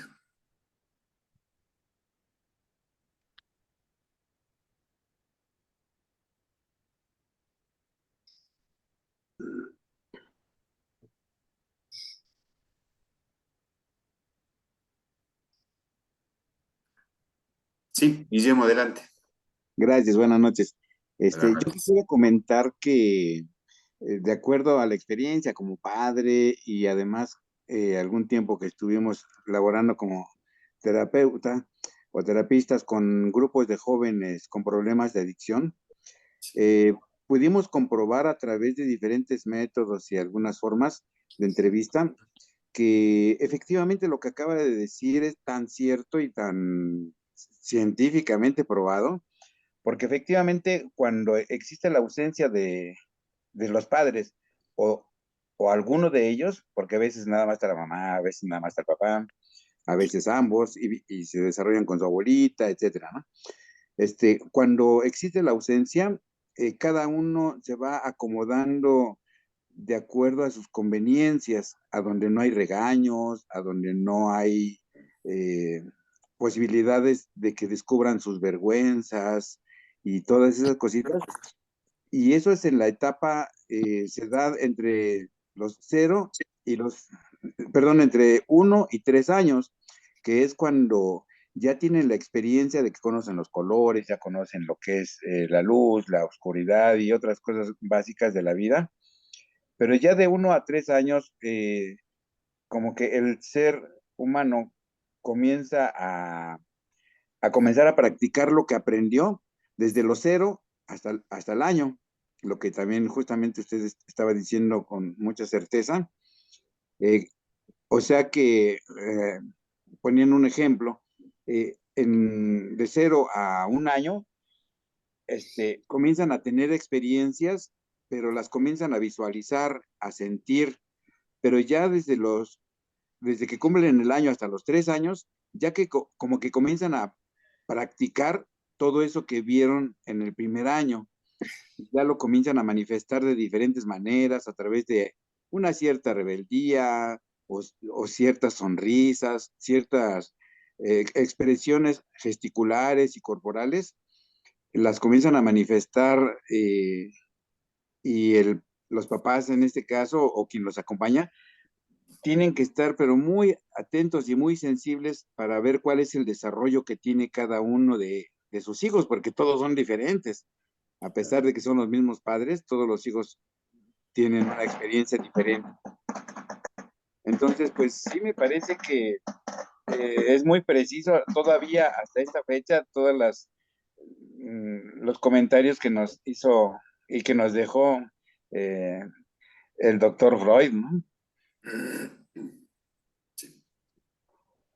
Sí, sí, y se pone emocionante también en las siguientes etapas de la vida.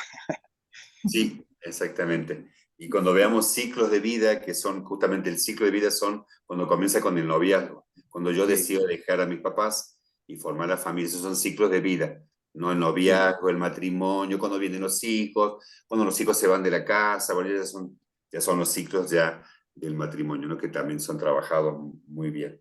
Yo creo que cuando hay un entorno de confianza, se genera un entorno de seguridad.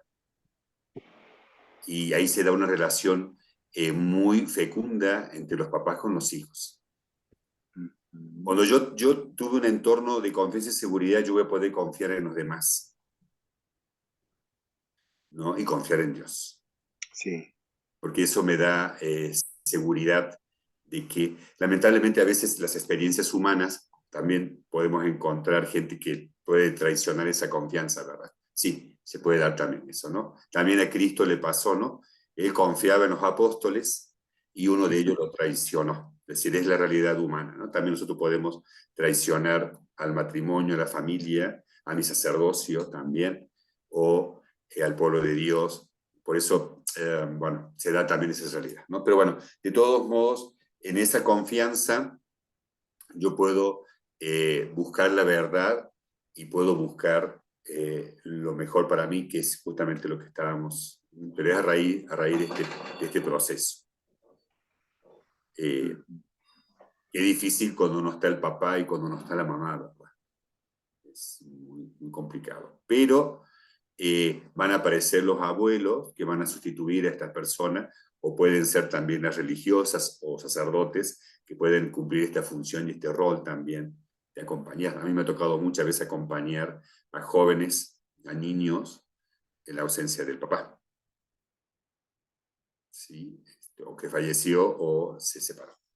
Pero sí, Guillermo, muchas gracias. Y qué bueno que en trabajando con... Sí, yo creo que en jóvenes en situación de adicción y presentan esta cuestión de esa ausencia, ¿no? De ese entorno. No ha estado. El ambiente, ¿no? La familia determina mucho. Bueno, gracias.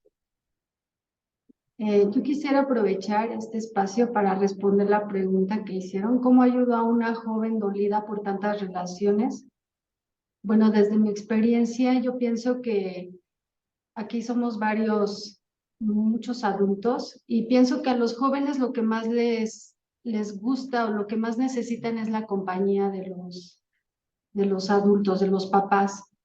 Pienso que la manera de ayudarla primeramente es identificar si ya tiene una adicción, porque si ya ha tenido varias relaciones, pues se va haciendo lo que comentaba Miguel, ¿no?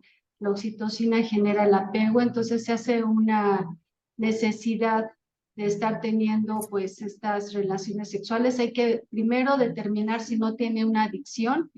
Si ya la tiene, buscar un grupo de apoyo, los hay grupos de sexólicos donde puede ser ayudada, y seguido, pues, todo el apoyo que se le pueda dar.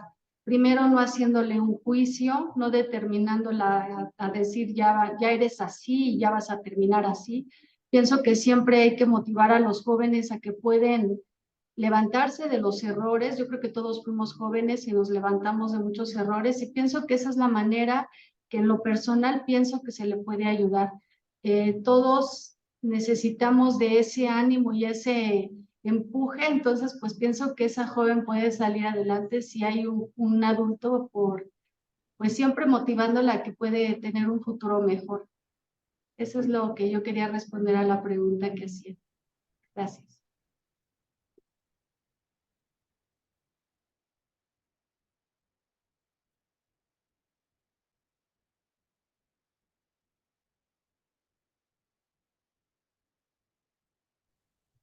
Bueno, no sé si hay otra pregunta y o quieran compartir algo así como compartió Guillermo.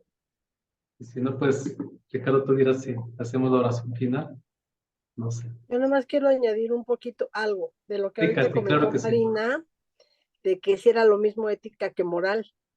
Entonces, la función de la ética como disciplina es analizar, pensar, ¿no? Y ya la moral, el deber, es una virtud que nos guía al buen comportamiento, como ahorita ustedes están compartiendo, el comportamiento humano hacia la libertad y la justicia.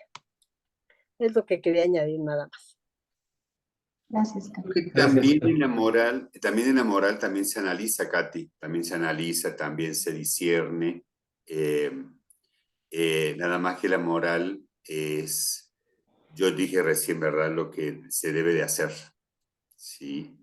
Se vive, ¿no, padre? Se vive en la moral.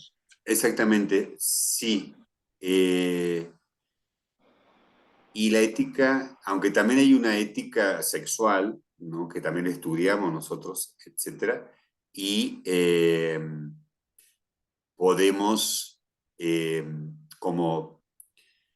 como descubrir que la norma moral como que no es negociable, digamos, no se pone como en tela de juicio, digamos, ¿no? Porque pues es parte de la revelación y es parte de la fe, ¿no? Es como decir que ponemos como a discutir pues la palabra de Dios, ¿no? Digamos, a eso me refiero, ¿no? Pero la ética social o la sociedad como tal tiene que tener como la base, los mandamientos de la ley de Dios y sobre todo la ley del reino de Dios que predicó Jesús, ¿no? El amor al prójimo, el amor a los necesitados, los que sufren, etcétera, ¿no? Digamos. Entonces, la moral es mucho más amplio y mucho más integrativo. La ética puede ser social, puede ser muy manipulable, se puede hacer muy ideológica, ¿no? Puede ser muy, digamos, muy politiquera, puede ser, digamos así, ¿no? Digamos, con todo respeto, ¿no? Digamos. Pero es necesaria y es fundamental, y están pidiendo que haya testimonios realmente de una moral matrimonial, de una moral sexual, ¿sí? De una moral económica, ¿no? Política. Sí, eso lo trabajó mucho Juan Pablo II y el Papa Benedicto, ¿no? Eso. Acá hay una pregunta, no sé, como una aportación sería muy interesante también profundizar en las etapas que nos menciona Freud y va muy de la mano con el tema. Sí, lo vamos a a tener en cuenta, que es Cari. Ajá, sí. De hecho, este psiquiatra toma muchos elementos de Sigmund Freud, ¿verdad? Nada más que lo fue como enriqueciendo. Bien.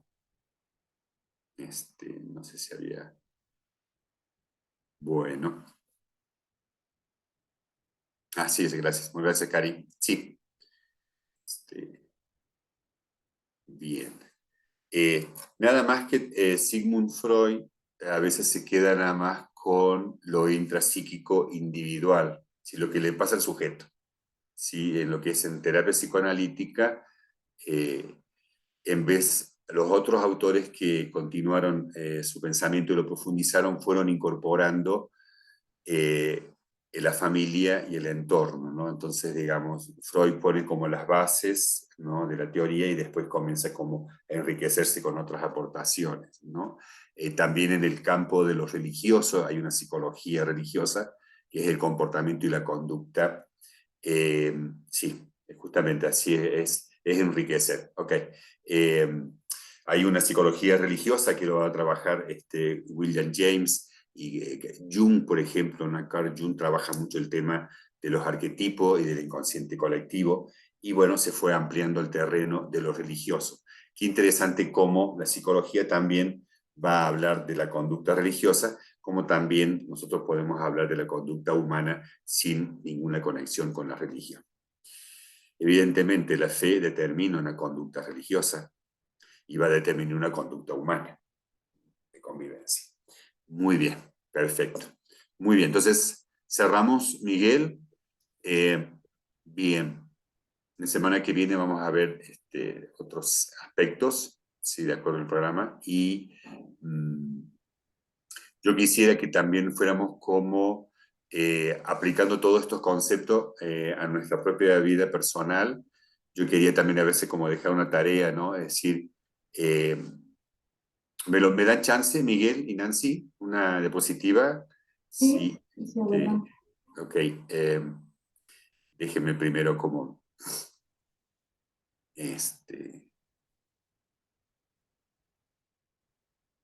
A ver, vamos a poner aquí. Quiero compartir esta diapositiva porque, perdón, acá.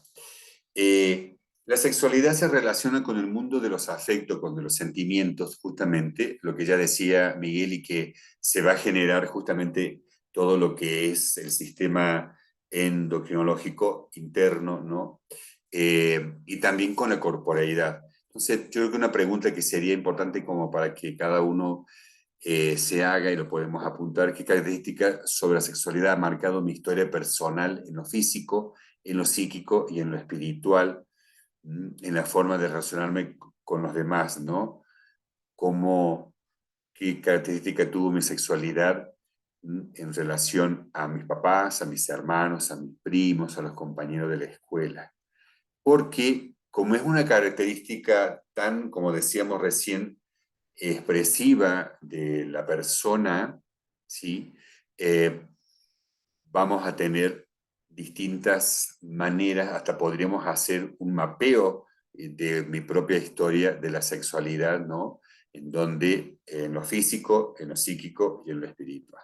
Por ejemplo, en lo psíquico, cuando era chico, pues ninguna niña volteaba a verme, porque estaba gordito, porque era chaparro, porque lo que sea, ¿no? Entonces, bueno, un ejemplo, ¿no? Entonces, bueno, eso que generaba en mí, pues una autoestima baja, ¿no? Un ejemplo ya afecta en la cuestión psíquica. Y en lo espiritual, tal vez justamente, si ya comienzo con el tema de la masturbación o con el tema de lo que decía recién Miguel, ¿verdad? La estimulación de zonas erógenas, etc. Bueno, ahí también lo espiritual, bueno, me siento que Dios me pone límites, que no me deja expresarme, etc. Y ahí comienzo a tener un conflicto con Dios. De hecho, muchos jóvenes entran en crisis con la fe y con Dios porque no pueden expresar así libremente como quisieran su sexualidad, que en el fondo es sexo, nada más, tener sexo. ¿No? Por eso sería bueno que cada uno pudiéramos como responder esta pregunta, cómo ha sido mi historia de sexualidad, cómo la fui descubriendo, si la percibí como algo sucio, como algo cochino, como algo, bueno, que solamente tiene que ser de una cierta manera. ¿Cómo fue? ¿Cómo fue? Si fue un tema prohibido o no, o tuve unos papás que realmente hablaron del tema, lo abordaron, o solamente lo pude practicar con mis hermanos y con mis primos, porque eran justamente mis iguales, ¿no? O los compañeros de la escuela. Y bueno, todo esto, ya sabemos, somos una unidad física, biológica, psíquica y espiritual, ¿no? Entonces esto va a quedar como tarea para que cada uno vayamos también como profundizando en estos aspectos. ¿Les parece? ¿Sí? Miguel, ¿está de acuerdo? Muy bien, Sí. claro que sí, padre. Bueno, muy bien. Entonces, si no hay pregunta, terminamos y hacemos la oración, porque ya justamente muchos tienen que ir a sus trabajos. En el nombre del Padre, del Hijo, del Espíritu Santo. Amén. Amén. Amén.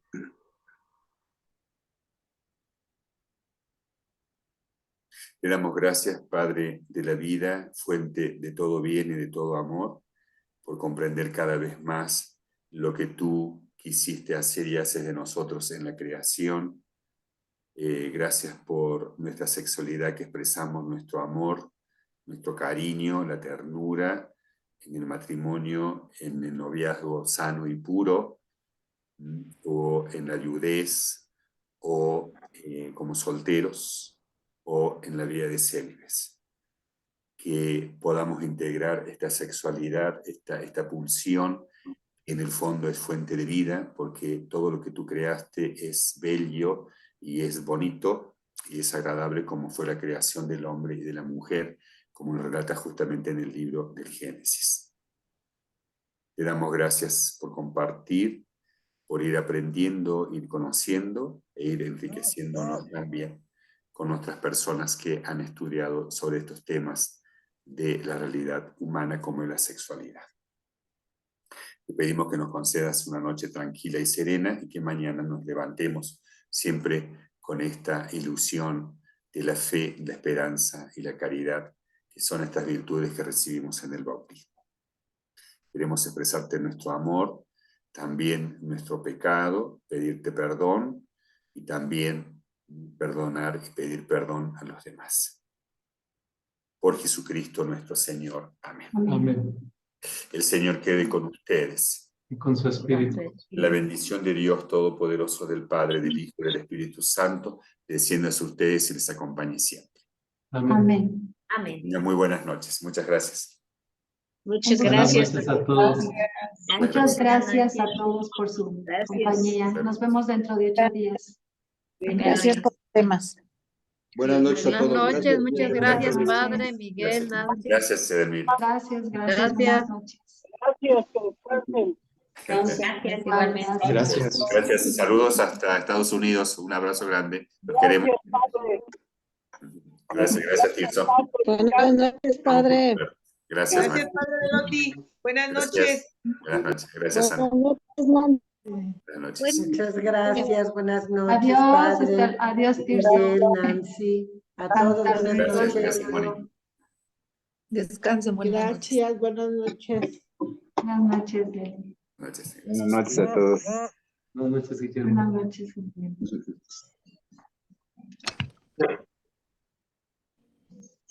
Producción, ya cerramos, ¿no? Nancy, Miguel, ustedes son los productores. ¿Qué puede cerrar? Yo me espero porque tengo que cuidar la grabación. Ah, claro, comprendo. Y para que la comparta. Claro que sí. Y Guillermo, y muchas